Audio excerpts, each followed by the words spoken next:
अपने पराए। घर की लड़ाइयाँ कितनी भी हो, लेकिन ये भी सच है कि किसी पर कोई आपत्ति हो तो अपना ही परिवार साथ देता है। भैया, मेरे पीछे पुलिस लगी है, प्लीज मुझे बचा लो। रवि और राज दो भाई, लेकिन दोनों में कभी नहीं पटी। अरे क्या हुआ छोटे, क्या कर दिया तूने? अरे कुछ नहीं भैया, मेरा दोस्त है ना राजू, वो मुझे लेकर बैंक गया था। मुझे नहीं पता भैया कि वो वहाँ बैंक लूटने जा रहा है। मैं उसके साथ बैंक में घुसते ही सीसीटीवी कैमरे में दिख गया हूँ। अब पुलिस मुझे ढूंढ रही है भैया, मुझे बचा लो। राज कुछ सोचता है, फिर कहता है, ओके, तुम यहीं रुको, मेरा एक दोस्त पुलिस में है, मैं बात करता हूँ। तभी वहां रवि की बीवी राज की बीवी के साथ आ जाती है। तुम लोगों के घर जब तक पुलिस का आना जाना है, बच्चों को यहीं छोड़ दो, उन पर असर ठीक नहीं पड़ेगा। तभी वहां पुलिस आ जाती है। चलो चलो, कौन है रवि, थाने चलो। मैंने कुछ नहीं किया, मुझे कुछ नहीं पता। अरे वो तो पुलिस स्टेशन चलकर ही पता चलेगा कि कुछ पता है कि नहीं, चलो। कहानी का फ्लैशबैक।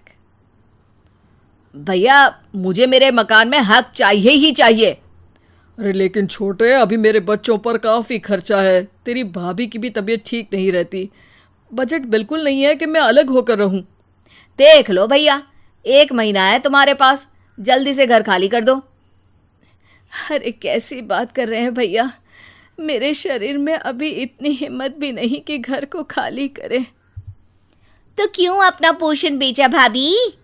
अरे तुम तो जानती हो, पिताजी की बीमारी के कारण उन्हें हमारी ज़रूरत थी, कैसे आते पैसे। ससुर जी तो बूढ़े थे भाभी, उनकी बीमारी में भी पैसे लगाना कौन सा अकल का काम था। तो क्या पिताजी को मैं मरने के लिए छोड़ देता? अरे रवि, तू तो समझ, पापा को हमारी ज़रूरत थी, उन्होंने हमारे लिए हर वो काम किया जिससे हमें खुशी मिले। बैक टू रवि, जो जेल में बैठा है। ये मैंने क्या कर दिया था? मैं ना पिता का हुआ ना ही भैया का। मेरे साथ जो हो रहा है ठीक ही हो रहा है। तभी वहां पुलिस वाला आता है। रवि, तुमसे कोई मिलने आया है। भाभी, आप यहाँ क्यों आई? पुलिस स्टेशन है ये भाभी।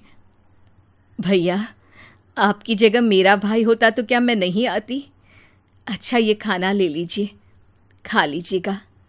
आपके भैया लगे हैं वकीलों और पुलिस वालों से बात करने में, डरने की कोई बात नहीं।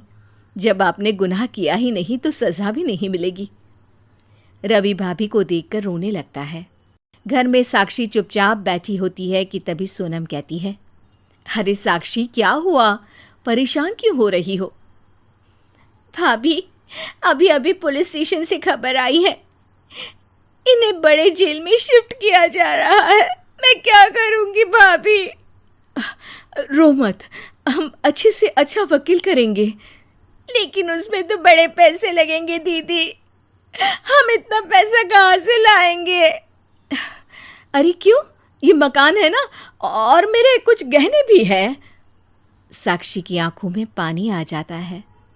पर दीदी, ये तो आप और भैया की मेहनत की कमाई है।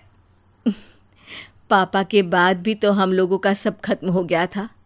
पापा को तो बचा नहीं पाए, लेकिन भैया को ज़रूर बचा लेंगे, और भगवान चाहेंगे ना तो दोनों भाई मिलकर इससे भी बड़ा मकान खड़ा कर लेंगे। साक्षी। थोड़ी देर में राज वहाँ आता है। सोनम सही कह रही है साक्षी, पैसों की कमी के कारण किसी भी बेगुनाह को सज़ा नहीं मिलती। राज एक अच्छा सा वकील करता है।